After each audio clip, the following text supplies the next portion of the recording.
I missed my cue. You're gonna have to get a. You're gonna have to get another clip of that so we see the actual exorcism on the Yeah, that was something. That was the K2 demon exorcism on the streets of Pittsburgh. Yeah, he starts telling him to go to the pig, the demon. He says, "Go to the pig, demon." Yeah. And then the demon goes to the pig. But it doesn't do anything. Yeah, it's nice. It's a wild time.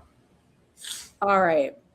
That K2 will do that to you, he says too. It'll do that to you. So the police are told that this guy named Gary Siders II has been like exposing himself or something. I don't know if he's peeing outside or if he's like being inappropriate with someone. That's not known.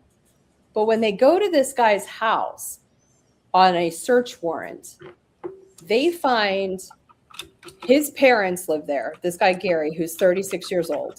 His parents, Gary Sr. and his wife, Christina, and this guy, Gary's wife, named Elizabeth, who's 33. And they also find 16 children ranging in ages of 1 to 18 in a 12 by 12 room. They're saying that the children have never been to school, even like the older ones. They don't know how to spell their own names. They are basically feral children living in a room filled with piss and shit. They said it was something out of a third world country. They've never seen anything like it. And this is in Ohio. It's crazy. But apparently Elizabeth, the mother of the 16 children and the wife of the guy who took his wiener out or something, I don't know what he did. She was 13 when she started seeing this guy and married to him at 15. Her parents willingly married her to this family, right? And was just a baby machine. She had a few sets of twins that died. And I think she's pregnant right now. So she has been a baby machine. And if you look at some of the pictures in it, she either like shoots up with something or she has been restrained. My money's on restrained because a tourniquet wouldn't leave like an indentation hours later in a jail. And the whole thing, I'll play you guys some stuff for it, but the whole thing, I've read some stuff about it online, and it's really, really fucking upsetting because everybody's like, they're all monsters. Especially Elizabeth saying that, I can't believe you did this to your kids. She has been raised by these people since she was a kid. Like, yeah, she has no concept of how to take care of a child. My question in all of this is the mother a victim or is she a criminal? I'm going with victim. Probably victim. Not knowing more details. Yeah, we don't have a lot of details. Just as much a victim as the other kids. Yeah, especially if she was taken at 13 and groomed into this role. All right, so here's the local news in Ohio. Into the latest that we're learning out of this really horrific child abuse case out of Vinton County. So this is a story that the layers of the onion just keep unraveling. This all happened in Hamden, which is just south of MacArthur, there in Vinton County. 4 people have been arrested. It's the parents and the grandparents, as we're told by the AG's office, the Attorney General's office. So all who have been arrested and now charged with 16 counts of child endangerment are Gary Jr., Gary Sr., along with Christina and Elizabeth Siders. Look at that Elizabeth lady's eyes. Like, why are they all red? Did she get pepper sprayed? Is it from like breathing in ammonia? That's meth.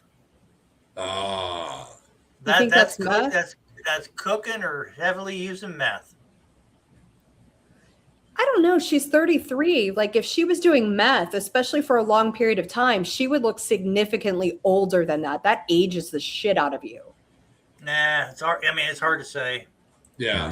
So these are the 4 people we believe, at least according right now to the information that we've been given by the Vinton County Sheriff's Office, the Vinton County Prosecutor, and A.G. Wilson, that Elizabeth and Gary Jr. are the parents, and then Christina and Gary Sr. are the grandparents of all of these children. We know that it didn't happen that law enforcement we now know that the law enforcement didn't get there due to anything dealing with these children. No, they said there was a parallel investigation going on that led them to this house. Right. And then when they went into the house to execute the search warrant, that's when they found the 16 kids in a literal 12 by 12 room. And they believe they had been in there for 4 years. Right. There was feces on the ground, other bacteria. A lot of these kids, they don't even know how to speak. The 18-year-old, we've been told, can't even write their name. Just horrible living conditions that the sheriff there said basically livestock animals. Right, because we don't know how many, if any of them, ever went to school. We know the younger ones did not, but we don't know about the older ones. Yeah. And from what investigators said yesterday, they moved around quite a bit to kind of avoid, to keep hiding their kids, actually. And we, digging into kind of some of their background and looking into some of the things that we've been told by people, we know this family for a long time lived around Gallipolis down in Gallia County, right there across from West Virginia. Carla Rogner spent some time yesterday really digging into this family's history and where they've moved around to. We're going to go ahead and take a listen to what Carla kind of found out about the Siderses. Vinton County prosecutor referred to Gary Sr. and Christina as the grandparents. Instead, Elizabeth... All right. Look at Elizabeth's left arm. Yeah, I see that. Do you see that?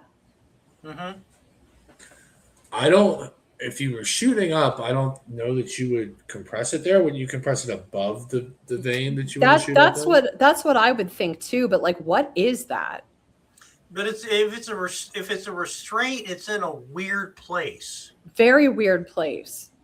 The whole thing. Like, yeah. You're gonna restrain him by the ankle, not by by the elbow. Yeah. It's super weird. But would not say if Elizabeth was the mother of all 6. Oh, wait, I want to go back because I just noticed something. Look at Grandma's arm. She has a bracelet on in the same place. Yeah. Do you see that on the opposite arm? Yeah. Can you see that, Ken? Uh-huh. Okay, so it might be from something they banded her with and then took off. As the grandparents. Instead, Elizabeth and Gary Jr. were parents, but would not say if Elizabeth was the mother of all 16 children. We learned through a marriage record from West Virginia that Gary Siders Jr. wed Elizabeth in 2008 when she was just 15 years old. That's the same year the first child was born. We looked through the family's criminal records. Aside from a few traffic issues, a DUI for Gary Sr. in 1998 was the most serious offense we could find.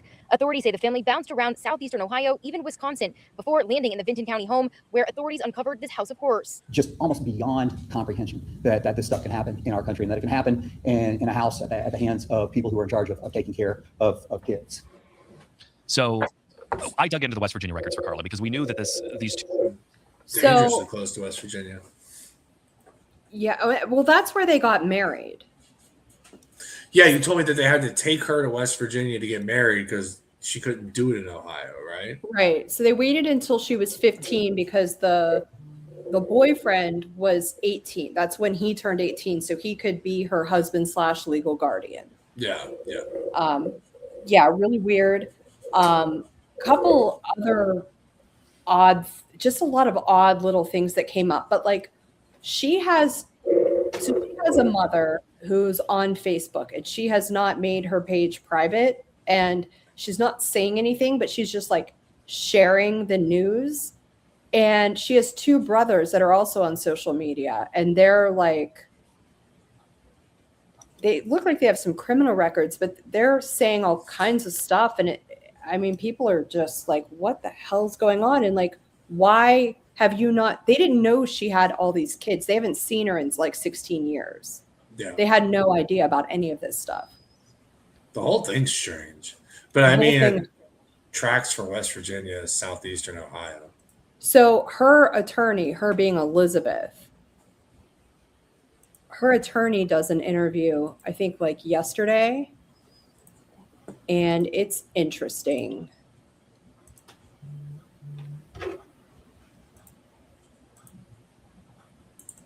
Hey, Nick, can you hear me all right? Yep. Can you hear me? I can. All right. Well, thanks for taking the time. I'm sure it's been a busy afternoon. It has. A busy couple days. Yeah, for sure. So we can just kind of jump right in. Thank you again. All right. Recording in progress. All right. So first off, just say and spell your first and last name for us. It is Tommy Stolly. Tommy spelled the way you think it would be, Tommy. Stolly spelled Stolly. And then official title. Managing attorney, I thought it was Stoli, like the liquor, like the vodka. Ooh. Stolly Law Offices. And then when it just comes to this case, you know, you being the lawyer on this one, just kind of just what are your initial thoughts when it comes to, you know, this case that you have at your hand right now? Well, my initial thoughts are always for the human aspect of a case like this. Obviously, this is something that has been sensationalized a bit. The media is interested in it. People are talking about it. You see it everywhere. But there's a human component here. So that's always the first thing that I'm interested in. I want to know what the charges are, and then I start thinking about the human aspect of it, because that's the thing that's going to actually be real. Because at the end of the day, that's what we care about.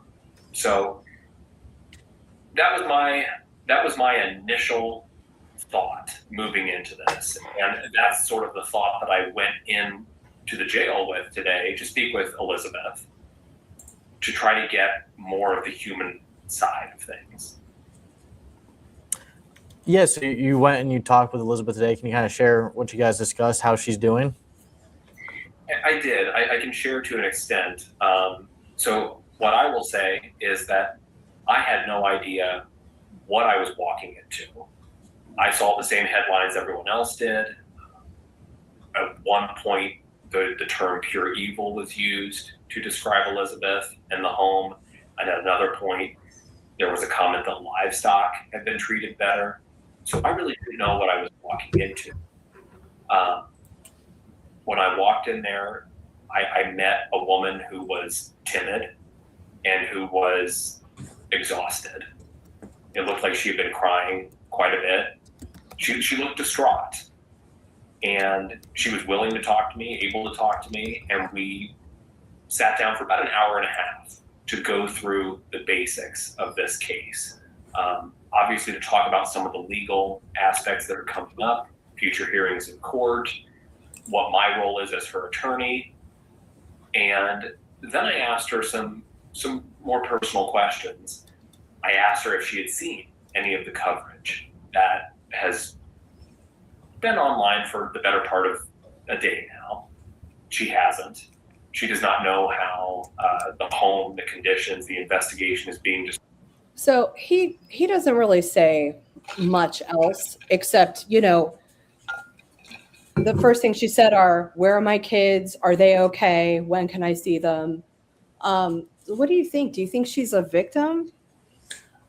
I do. I think she's a victim of her circumstances. Like, she was 13 when she was given to this odd family. I think we can say they're odd. And I think we can say given, because she's a child at that point. Right. Yeah, she didn't make a conscious choice to go live with them. And she doesn't know. I mean, you know, our child's 12.